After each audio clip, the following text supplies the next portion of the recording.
Hey guys, and warm welcome back to the channel. My name is Grace if you're new here, and you are watching the Rusty Thicket. So today I really wanted to finish up some of these acrylic pieces that I've been working on. I will put on the screen and in the description box below these round circles that we are using. They were actually handed off to me from a friend of mine who PCS'd.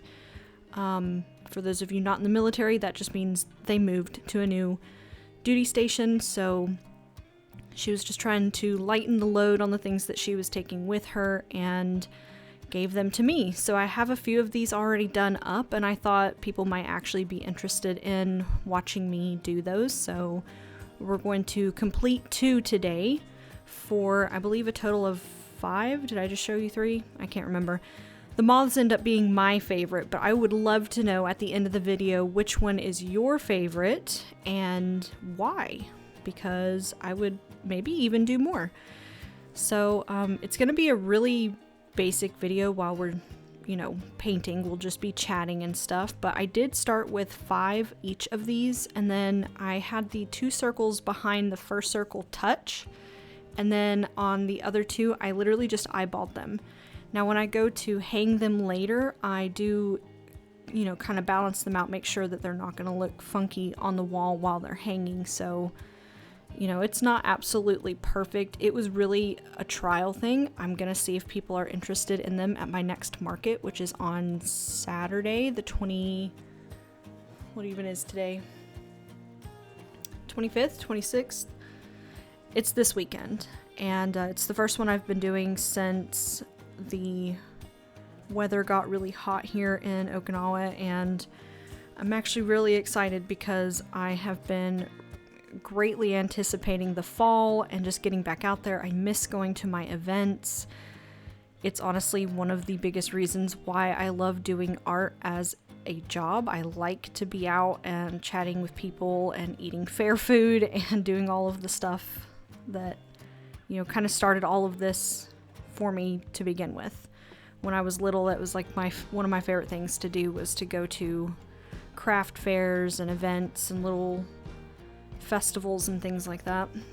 So on this one I just decided to do some little daisy type flowers. They're not really daisies. A fern, which I think I would end up doing differently if I do these again. I have another set where I do a fern kind of thing like this, but I have recently been drawing ferns differently.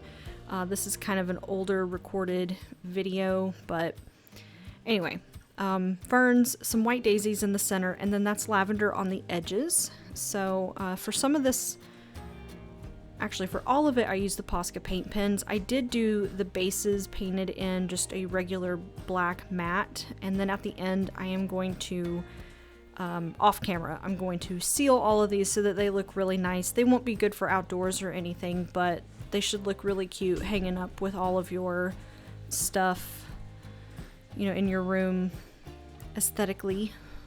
I think I might end up photographing mine hanging up in the studio because they end up really, really cute on my room divider, which you'll see at the end of this video. So as you can tell, I've got tons of Posca paint pens. I have been slowly adding them to my repertoire for a while now. I really like the control you get with them. When you're working with paintbrushes, obviously you've got to worry about the brush itself, and you do have to worry about the felt tip on these. I'm assuming they're felt, and they get a little worn down pretty quickly when you're using them on rough surfaces like these circles. These circles were so thin, there was no point in trying to sand them or anything. I did do a light sanding before I painted just to honestly kind of rough them up a little bit more. And then the paint actually helped smooth that out a bit before I added the Posca paint pens. But I really think if I was going to only use these pens on paper, they would last me a much longer time, but I almost always end up using them on wood for some reason. There's something so simple about using them on those kinds of items. I am getting black all over my hand though. I wasn't sure that that was the pencil from before or the paint, but either way, I wasn't seeing much transfer, if any, so we just stuck with it. I am trying a couple of new colors in this video that I haven't seen before that I picked up at our Arts and Crafts Center here on base. I go through this green so much. I use this green for nearly every plant I ever paint. If you watched my last video, you probably saw it on my jewelry box video, so if you haven't seen that, definitely go back one and watch that. It was a lot of fun. So here I am just going to go over these a little bit more. I end up needing to bust out a new one of these pens at some point, the green, because that one's getting kind of dry on me. And then those are the three colors I chose for the lavender, and then my bright green is going to go over top for some detail pieces. For the lavender, I already had 3 purples. 2 probably would have been enough, and I also have a pink in there that would have probably been okay if I didn't have 3, but I wanted the variety. Every time you see lavender painted and stuff, it's in multiple different shades of purple, and I really love that look, and that's why I decided to do it this way. And it took a little bit of playing on this first one because I wasn't sure what I wanted the overall look of it to be, and I did end up outlining it in that lighter color just because I love how it popped against the black, especially in person. It's coming off better on screen than I would have originally guessed, but you'll see here in a minute when I add the sort of pinker outlines. I think it looks really good.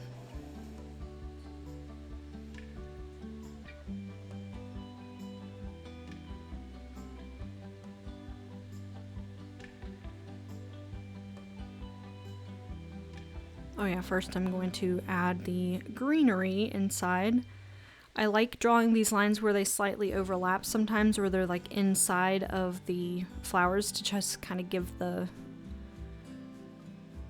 image a little bit more dimension. Okay, so here it is outlined. Sorry, I didn't have that on camera, I guess.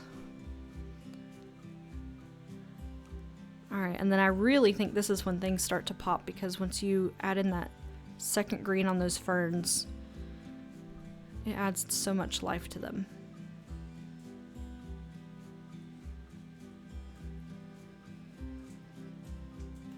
And I wasn't going for exact symmetry here. I wanted there to be just a little bit of organicness to both sides of this little moon phase situation. And I had originally thought about just doing moon phases, but this was so much fun, and I think overall it'll be more interesting than just painting the moon.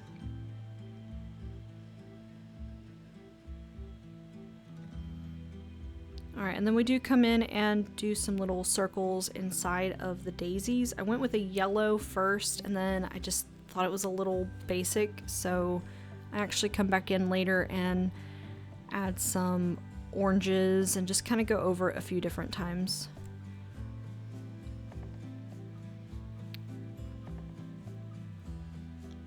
I'm loving the color palette here.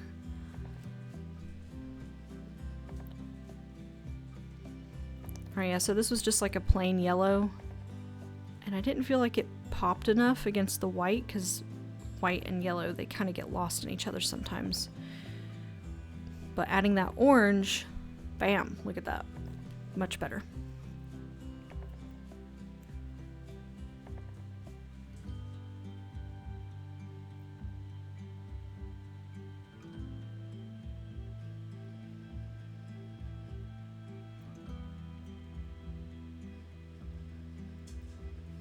Alright, and that one's pretty much done. I will do some touch-ups off camera and stuff like that. And those are the circles in the back. This one was a lot of fun. This is actually the one that kind of started the whole idea, and I wanted to get a few out of the way before I tackled my favorite one, just to make sure they were going to turn out like I was hoping. I also use a new color green on this that I think turns out really great.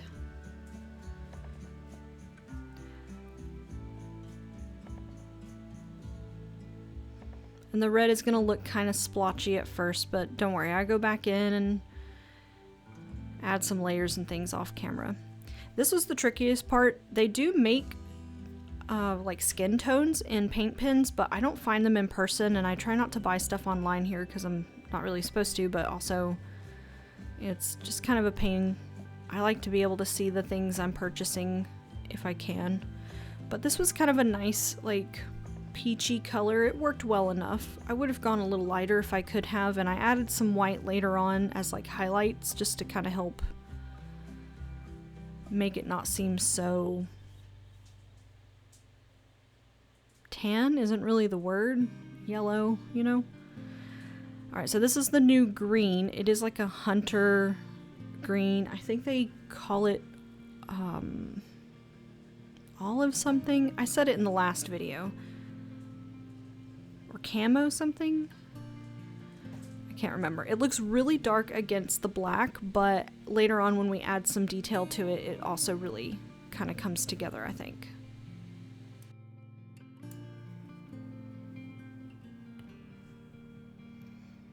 This one really needed the outline, so I did outline all of it instead of just doing the little stem lines in the center of the leaves. I wanted it to be more moody, which when I was originally planning these out, I thought that green was not going to work, the darker one.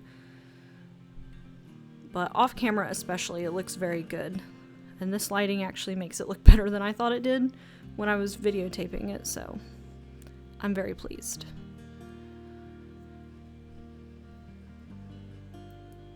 I did do another one of these. It was like a sunflower and a lotus flower and some other stuff, but I was very unhappy with how it turned out. It was actually the second one that I ended up doing. I struggle a lot with the yellow pens. They don't like to, especially on the black, they don't like to come through the same way as the rest of these do. This blue was gorgeous. It's one of my favorite pens, actually.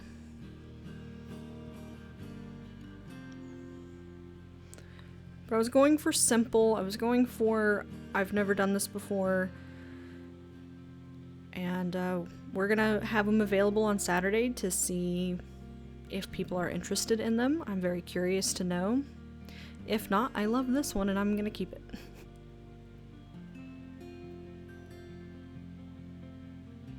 So here I am running out of this green. I'm gonna have to open a new one here in a second.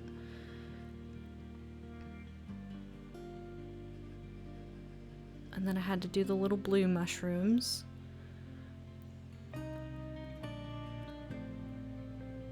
Oh yeah, you can see here I've already fixed that green. And then I added a teal in the middle of these because I really thought they needed that extra texture. And I went ahead and added stuff to the little mushrooms as well. And I really toyed with putting stars, like the cutesy little stars all around this, but I just didn't really want to take away from everything. I thought it turned out great. And here, that one is pretty much done. I'm going to do another coat on the red, and then we'll add the little white dots all over here in a second. And then some more details here and there. I add some little lines up underneath the mushroom top. Doing white on top of this red is really tricky. You have to make sure it's dry, otherwise it's just going to transfer and turn your spots pink.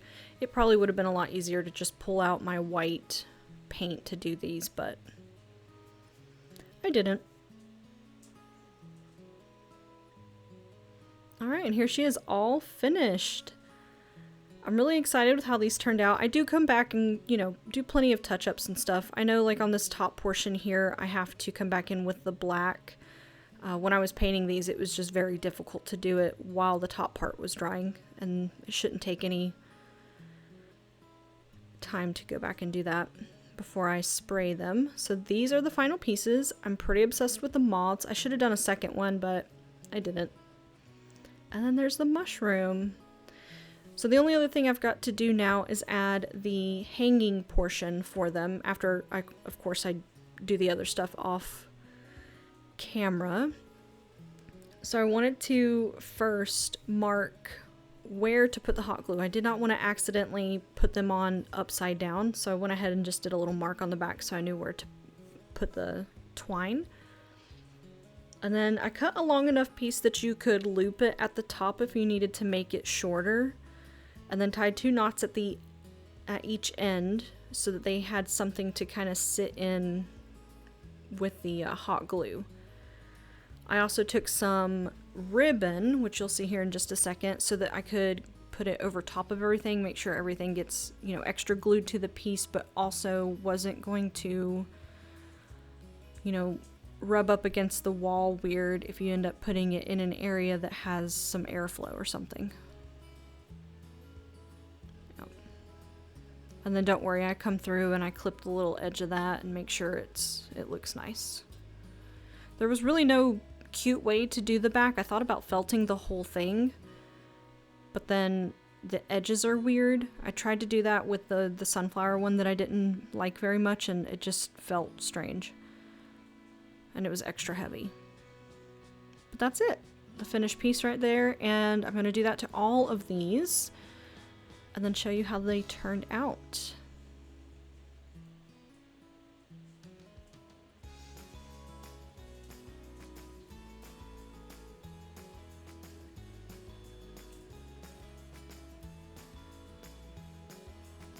Anyway, it was a super fun project. It was really simple. I did link those below if you're interested in grabbing some off of Amazon. I'm sure you could get them at Michael's or Hobby Lobby or wherever. Maybe even Walmart has stuff like that now.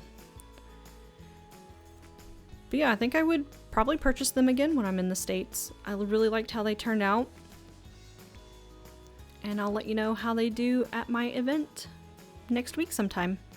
Stay tuned, we'll do a few more acrylic pieces and then we'll get back into our watercolors. Thank you guys so much for being here. I will see you all next week. Bye guys!